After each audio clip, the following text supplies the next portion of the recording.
Hai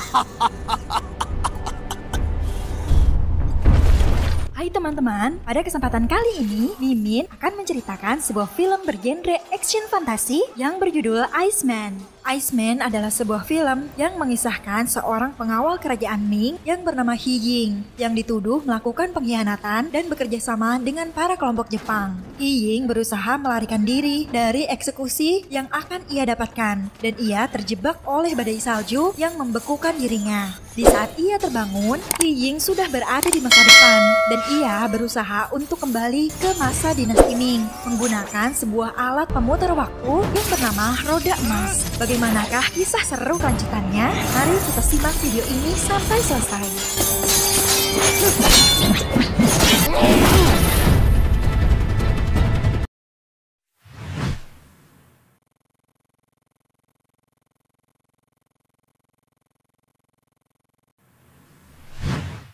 Film diawali di kota Hong Kong, terlihat sebuah mobil box yang sedang dikawal oleh seseorang untuk menuju ke suatu tempat. Di tengah perjalanan, mobil tersebut mengalami masalah dan ternyata tiba-tiba saja rem mobil tersebut menjadi blong. Mobil itu kemudian oleng dan jatuh ke bawah jembatan dan menimpa sebuah rumah kakek tua yang bernama Pang. Melihat kejadian itu, kakek Pang pun seketika menjadi kaget dan ternyata mobil itu memuat 3 buah peti krayotatis yang tiba-tiba terhempas keluar dan salah satu peti itu pun terbuka. Ternyata dari dalam peti tersebut keluar seseorang yang membeku berpakaian kuno ala dinasti Ming dan ia bernama He Ying yang merupakan pengawal kaisar di dinasti Ming. Kemudian He Ying naik ke sebuah kontainer dan ia terlihat sedang mengeluarkan semua yang tertahan dari dalam tubuhnya.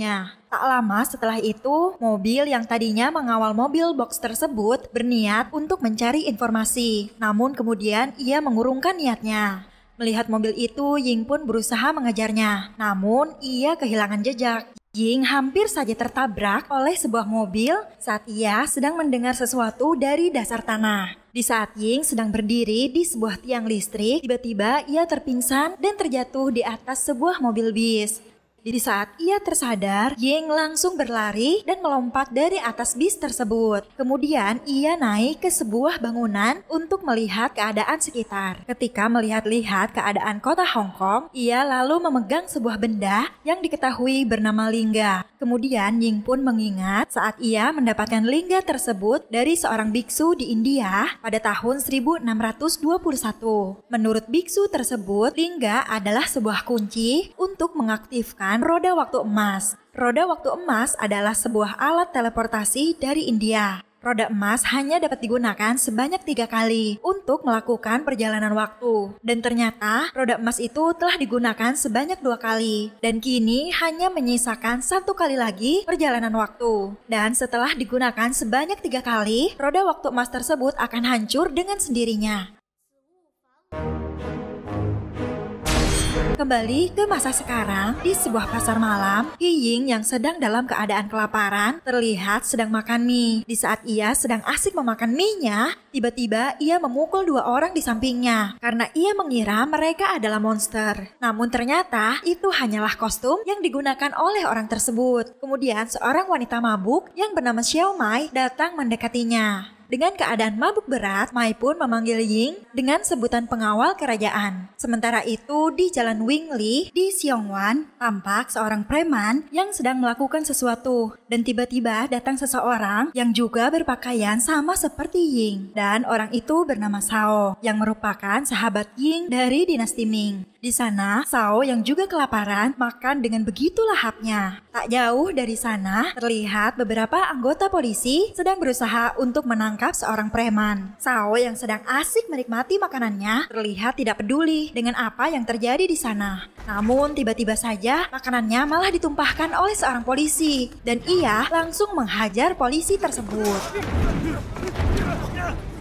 Di saat seorang polisi menodongkan pistol ke arahnya, tiba-tiba seorang pemuda yang bernama Nihu datang dan langsung menyelamatkannya. Nihu merasa bahwa pistol yang ia rebut dari polisi itu adalah senjata yang hebat. Ia pun langsung berniat menggunakannya untuk melumpuhkan Ying. Setelah menghabisi para polisi itu, mereka pun pergi dari sana. Di tempat lain, Mai terlihat membawa Ying ke sebuah pesta. Di pesta itu ada seseorang yang memberitahu kepada Ying bahwa dinasti Ming telah jatuh. Dan di sana Ying menyadari bahwa dirinya telah tertidur selama 400 tahun. Ying merasa sangat bersalah karena ia tidak dapat melindungi kekaisaran saat para pengkhianat menggulingkan kerajaan. Keesokan harinya, Mai yang baru saja terbangun melihat Ying sedang berada di atas atap rumahnya dan ia mengira Ying adalah seorang pencuri. Kemudian di saat Ying turun dari atas rumahnya, Mai pun langsung membangunkan semua teman-temannya. Tak lama kemudian, seorang pria yang bernama Slender datang ke sana. Ying langsung menghampirinya dan langsung menghajarnya.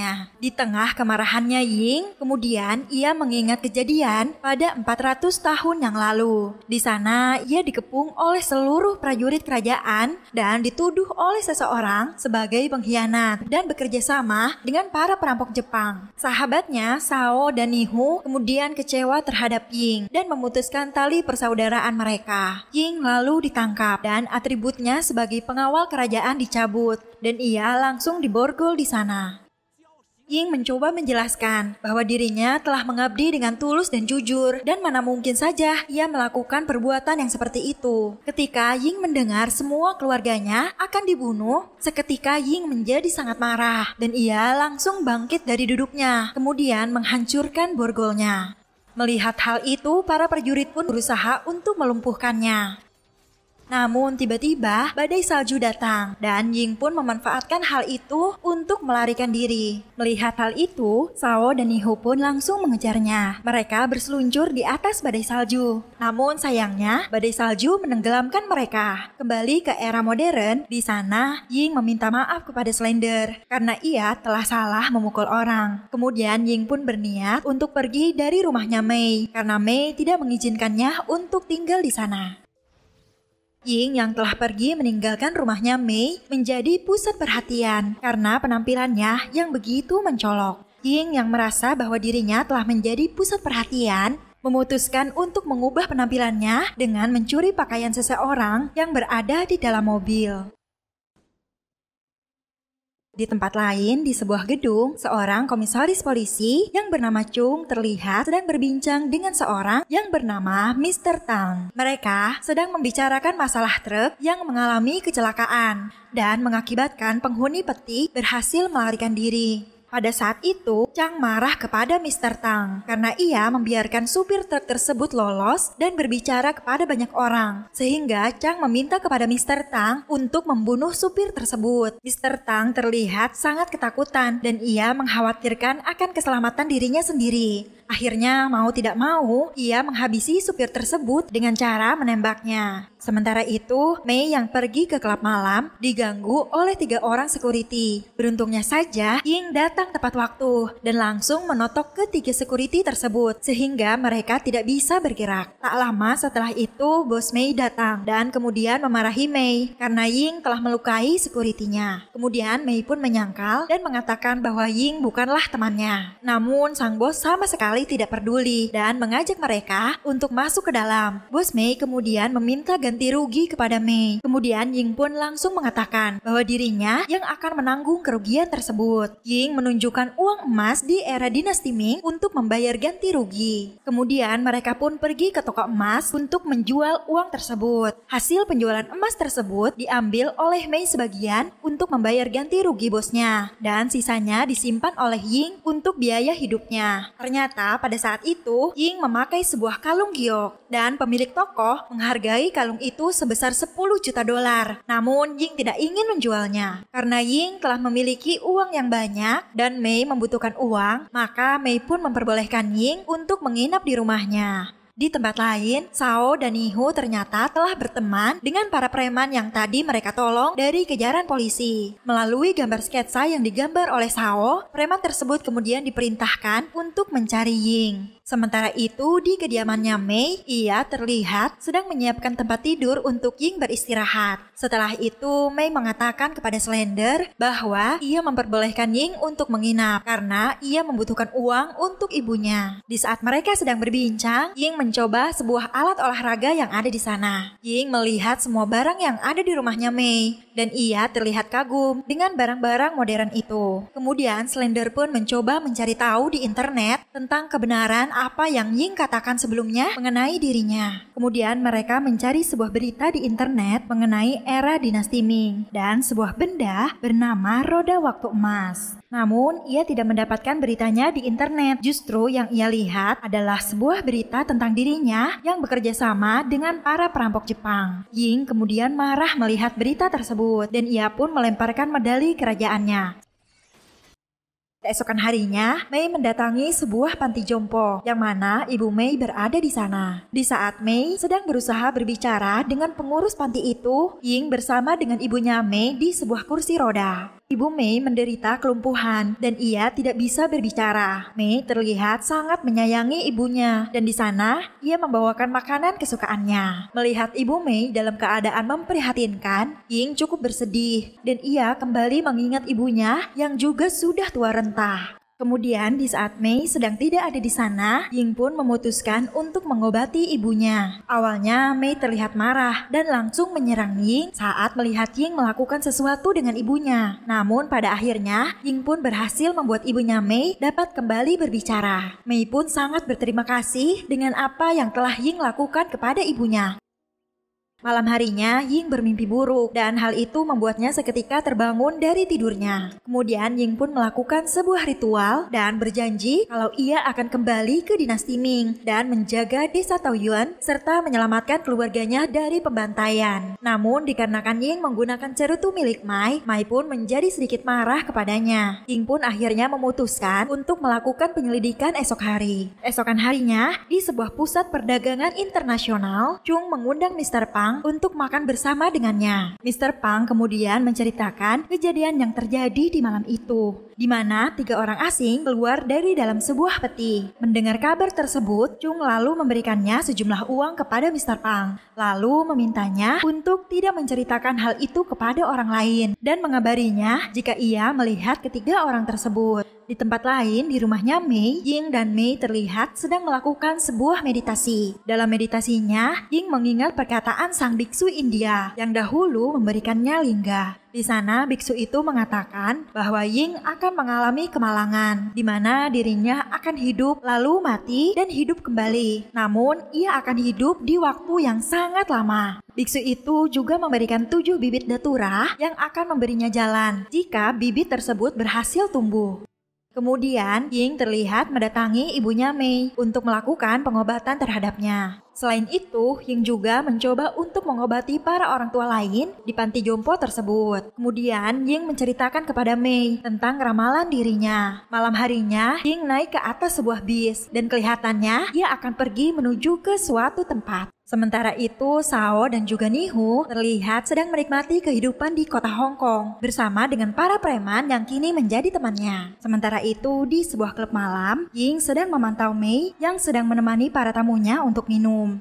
Setelah itu, Ying menggendong Mei pulang dan Mei terlihat dalam keadaan mabuk berat. Keesokan paginya, Chung yang telah mengetahui bahwa 3 orang dinasti Ming yang berada di dalam peti telah bangkit, memerintahkan kepada anak buahnya untuk melakukan identifikasi kamera yang tersebar di seluruh penjuru kota Hong Kong. Hal ini dilakukan untuk mengetahui keberadaan ketiga orang tersebut, yaitu Ying, Sao, dan juga Nihu. Di tempat lain, Mei bersama dengan Ying terlihat mendatangi ibunya Mei di panti jompo. Di sana, Ying mengatakan bahwa ia akan memberikan kalung giok miliknya jika nanti ibunya Mei telah sembuh. Mendengar hal itu, Mei pun mencoba meyakinkan ibunya dan mengatakan kalau Ying tidak akan berbohong. Kemudian ibunya Mei pun dibawa untuk kembali beristirahat. Malam harinya, Ying kembali di atas sebuah mobil dan ia mendatangi tempat di mana ia hampir tertabrak mobil waktu itu. Ying pun berjalan ke suatu tempat di mana sebuah kamera milik anggota polisi berhasil merekamnya dan hal itu membuat polisi lain berhasil mengidentifikasinya. Keesokan paginya, Komisaris Chung pergi menemui seorang pakar sejarah yang bernama Profesor Wong. Di sana, Komisaris Chung mendapatkan informasi bahwa ada sebuah alat teleportasi di zaman Ramayana yang bisa memindahkan kita kemana saja, yaitu roda waktu emas yang bisa diaktifkan dengan alat yang bernama Lingga milik Dewa Siwa. Setelah mendapatkan informasi yang ia inginkan, Chung pun pergi meninggalkan tempat itu. Sementara itu, Ying kembali menuju ke tempat ia pertama kali bangkit. Ia mendatangi rumah kakek Pang dan ia berencana untuk mencari tahu sebuah informasi. Sementara itu, para polisi sudah bersiap untuk menangkap karena mereka telah mendapatkan informasi dari kakek Pang. Ketika Ying pergi ke toilet, kakek Pang langsung menguncinya dari luar dan memberitahukan polisi telah mengepungnya di luar. Seketika aksi baku tembak pun terjadi di sana. Polisi lalu menembaki rumah tersebut dan mereka semua bersiap untuk menghabisi Ying. Polisi pun melemparkan sebuah bom cahaya dan mereka berusaha untuk masuk ke dalam rumah tersebut. Namun Ying berhasil meledakkan kloset di kamar mandi kakek Pang dan hal itu membuat semua para polisi terkena kotoran. Dan pada momen ini dimanfaatkan oleh Ying untuk segera pergi melarikan diri dari sana. Di saat ia akan segera kabur, Ying tanpa sengaja melihat seorang polisi yang juga ia lihat di malam saat ia bangkit. Komisaris Chung sangat kecewa karena melihat Ying telah berhasil melarikan diri. Malam harinya, Ying yang telah kembali terlihat sedang bersama dengan Mei. Tak lama setelah itu, Mei pun pergi untuk mengangkat sebuah telepon yang berdering. Namun, pada saat Ying menghampirinya, ia mendapati Mei yang sedang bersedih. Dan ternyata ibunya di panti jompo telah meninggal dunia. Keesokan harinya, Mei terlihat sedang membuang abu ibunya ke laut dan ia ditemani oleh Ying. Setelah itu, Ying melemparkan kalung gioknya bersama dengan abu tersebut karena ia telah berjanji kepada ibunya Mei. Setelah itu, Ying berusaha untuk menghibur Mei agar ia bisa kembali berbahagia. Keesokan harinya, di gedung Dewan Legislatif, seorang polisi berhasil menemukan keberadaan Ying. Di sana, Ying melihat Tuan Tang di saat ia sedang berbicara di depan para anggota dewan. Tuan Tang terlihat sangat kaget setelah melihat keberadaan Ying dan ia pun kabur mencari perlindungan. Tang akhirnya berhasil dievakuasi oleh para polisi. Ia pun dibawa ke sebuah tempat di markas besar kepolisian Hong Kong. Ying yang tidak kehabisan akal memutuskan untuk melakukan teknik perubahan wajah agar kamera pengintai tidak mengenali wajahnya. Ia juga memakai seragam polisi agar rencananya berjalan dengan lancar. Tanpa masalah sedikit pun, Ying berhasil masuk dengan mudah ke ruangan tempat di mana Tuan Tang disembunyikan. Ia pun langsung menghajar Tang dan membongkar penyamarannya. Di sana, Ying memaksa Tuan Tang untuk memberikannya informasi tentang alasan mengirimkannya dari Cina ke Hong Kong. Karena tidak mendapatkan jawaban yang memuaskan, maka Ying memutuskan untuk mematahkan kedua tangan dan kedua kaki dari Mr. Tang. Karena merasa tidak ada pilihan lain, akhirnya Tuan Tang pun memutuskan untuk mengatakan bahwa dirinya diperintah oleh seseorang. Sementara itu, Ying kembali teridentifikasi oleh kamera pengintai ruangan VIP Mabes dan para polisi pun langsung datang mengepungnya. Chung yang mendapatkan kabar tentang keberadaannya Ying langsung bergegas kembali ke markas kepolisian. Para anggota polisi pun terus mencoba untuk membuka paksa pintu ruangan tersebut. Sementara itu, Ying terus mencari informasi yang ia butuhkan. Kemudian, para polisi pun menghancurkan pintu tersebut. Beruntungnya, Ying berhasil melompat keluar dari jendela dan terjun ke bawah. Ying pun dengan santai berjalan keluar dari sana. Komisaris Chung yang melihat Ying kembali lolos lagi-lagi menjadi marah. Dan di sana, ia menemukan Tang yang sedang bersembunyi di dalam sebuah lemari. Di malam harinya, di sebuah klub malam, Sao berusaha mencari tahu keberadaan Ying dengan menanyakan kepada semua orang yang ada di sana. Dan ternyata, Mei juga berada di dalam klub malam tersebut. Temannya Mei kemudian melihat sebuah sketsa gambar yang dibawa oleh Sao. Dan mereka mengatakan bahwa gambar itu mirip dengan pacarnya Mei. Beberapa saat kemudian, ponsel Mei tiba-tiba berdering. Dan ternyata, orang yang menelponnya adalah Ying. Sao yang merasa kesal langsung menyerang orang-orang yang ada ada di dekatnya. Sao pun bermaksud untuk memukul Mei karena ia telah membohonginya. Beruntungnya, Ying segera datang ke sana tepat waktu dan segera menghajar Sao. Perkelahian pun terjadi di antara mereka. Pertarungan antara kedua sahabat lama pun berlangsung dengan sangat sengit. Ying, 我终于找到你了。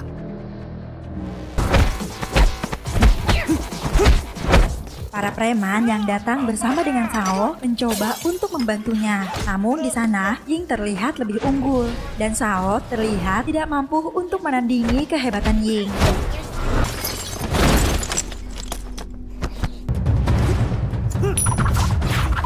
Ying pun mencoba melarikan diri dari sana. Namun tiba-tiba Nihu datang dan langsung menembaknya, yang mengakibatkan Ying terjatuh pingsan. Sebelum Nihu mendatanginya, Mei berhasil membangunkan Ying dan kemudian mereka berdua pun melompat ke luar jendela. Mereka pun terjatuh dan Ying dalam keadaan tidak sadarkan diri. Mei yang melihat Nihu datang langsung memutuskan untuk pergi dari sana dan kemudian kembali datang dengan mengendarai sepeda motor dan ia langsung menabrak Nihu hingga membuatnya tidak sadarkan diri. Mei kemudian membawahi Ying menggunakan sebuah sepeda motor untuk melarikan diri dari kejaran mereka. Sementara itu, di sebuah biara 10.000 Buddha, terlihat Chung berada di sana dan ia sedang berdoa. Kemudian Chung terlihat marah dengan anak buahnya. Sementara itu, di tempat lain, Mei membawa Ying ke sebuah rumah sakit untuk mendapatkan pertolongan dan para polisi pun berhasil menemukan keberadaan mereka. Ternyata, Nihu juga berada di rumah sakit yang sama dan ia dirawat tepat berada di samping Ying. Dokter yang memeriksa mereka berdua sedikit keheranan dengan struktur darah dari Ying dan Nihu yang mirip dengan makhluk luar angkasa. Di luar ruangan mereka, Sao sedang menanyakan keadaan Nihu kepada seorang dokter di sana. Mei yang melihat kehadiran Sao di rumah sakit itu langsung berusaha membawa Ying untuk keluar dari rumah sakit itu. Di saat Mei akan membawa Ying kabur, para polisi terlihat juga datang ke sana. Di saat Mei berusaha untuk membangunkan Ying, tiba-tiba Nihu tersadar dan seketika Mei pun langsung menyuntik Nihu hingga kembali pingsan. Tak lama setelah itu, anggota kepolisian pun datang ke sana dan langsung menangkap Nihu dan mengira Ying adalah imigran gelap. Namun Sao berhasil menghabisi seluruh polisi yang ingin membawa Nihu pergi. Tak lama kemudian seorang dokter datang ke sana dan Mei pun langsung mengancamnya. Dalam keadaan setengah sadar, Ying mengingat kembali saat ia mendapatkan linggah dari seorang biksu India. Di sana sang biksu mengatakan kepada Ying bahwa ia tidak boleh membocorkan kepada siapapun mengenai roda waktu emas. Kemudian Ying pun tersadar dari pingsannya. Ketika ia siuman, Ying menyadari kalau lingganya telah diambil oleh polisi. Setelah mengetahui hal itu, Ying pun bergegas untuk mengejar para polisi tersebut. Di saat Ying sedang berlari, Sao dan juga Nihu melihat mereka dan mereka juga memutuskan untuk mengejarnya. Ying dan Mei pun mengendarai sebuah motor untuk mengejar polisi tersebut. Sementara di kantor polisi, seorang petugas memberitahukan hal itu pada Komisaris Chung. Chung menelpon seorang anak buahnya dan menyuruhnya untuk mengantarkan lingganya kepadanya. Aksi kejar-kejaran pun terjadi di sana. Ying berusaha mengejar mobil polisi itu, sementara Sao dan juga Nihu mengejar dirinya menggunakan sebuah mobil box. Aksi kejar-kejaran pun masih terus terjadi di sana. Sedangkan Sao dan juga Nihu sedang memperbaiki ban mobil mereka yang bocor. Sementara itu, para polisi tersebut berhasil menghalangi jalan Ying dengan membuat kemacetan di sebuah jembatan. Kecelakaan beruntun terjadi di jembatan tersebut. Ying hampir saja celaka karena motornya menghantam sebuah mobil box. Ying pun kemudian berhenti lalu menaiki kuda yang ada di sebuah truk untuk mengejar para polisi yang telah membawa lingganya. Sambil membawa sebuah rantai, Ying terus mengejar mobil polisi itu. Ying pun berhasil menghempaskan polisi tersebut keluar dari mobilnya. Namun tiba-tiba Sao dan Nihu juga mendatanginya dan mereka pun mendapatkan senjata dari mobil box yang mereka kendarai.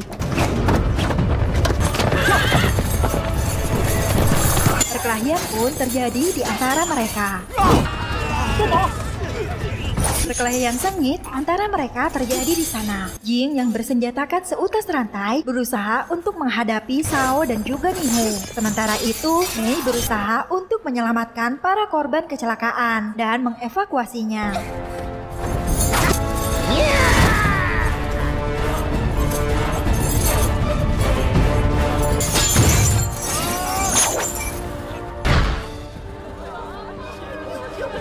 Meskipun hanya seorang diri, Ying terlihat cukup mampu untuk mengimbangi kekuatan mereka berdua. Ia pun terlihat sangat lihai menggunakan rantai sebagai senjatanya.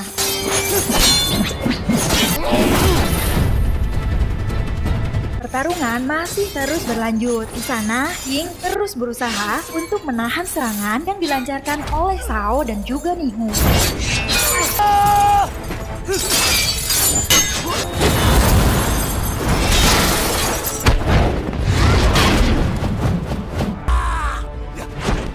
Ying yang saat itu sendirian melawan keganasan Shao dan juga Nihu berhasil bertahan walaupun tangannya harus terluka akibat menahan sabetan pedang dari Shao. Dan pada akhirnya Ying pun berhasil merebut pedang yang digunakan oleh Shao.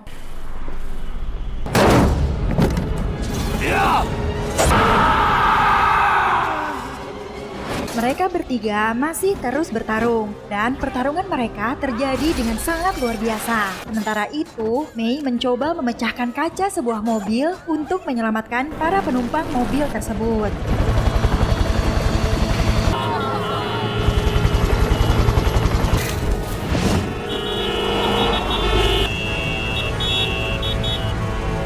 Tiba-tiba, Komisaris Chung datang ke sana dengan menggunakan sebuah helikopter. Tak lama setelah itu, Chung langsung menembakkan sebuah panah beracun yang menyebabkan seorang yang terkena panah itu akan pingsan dan tidak sadarkan diri.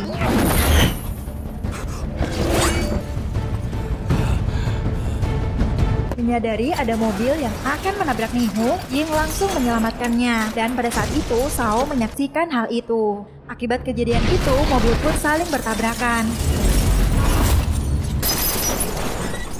Dan terjadi sebuah ledakan di sana.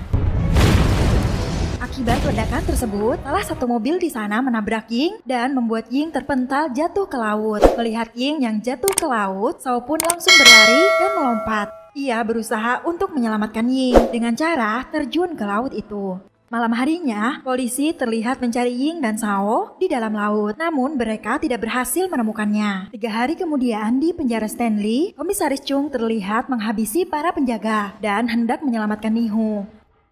Rupanya, Nihu mengenali Chung sebagai Yuan Long. Chung adalah Yuan Long yang juga merupakan sahabat tertua mereka dari dinasti Ming. Yuan Long juga pada saat itu kecewa kepada Ying yang dianggapnya telah berkhianat dan membunuh istrinya. Shao dan juga Nihu yang berada di sana berusaha memukuli Ying. Ying mengatakan bahwa ia bukanlah pengkhianat dan tidak pernah melakukan apa yang dituduhkan kepadanya. Sementara itu, Mei masih terus menantikan Ying di tepi pantai. Di akhir film, terlihat Ying yang tenggelam. Ternyata ia masih hidup dan 3 bulan kemudian ia bersama dengan Yuan Long berhasil menemukan roda waktu emas yang akan membawa mereka kembali ke dinasti Ming. Dan film pun selesai. Gimana, seru banget kan cerita ini teman-teman? Jangan lupa untuk terus dukung kita dengan cara like, share, dan subscribe channel ini supaya kita lebih semangat lagi untuk terus upload video seru lainnya. Thanks for watching and see you guys in the next video. Bye-bye!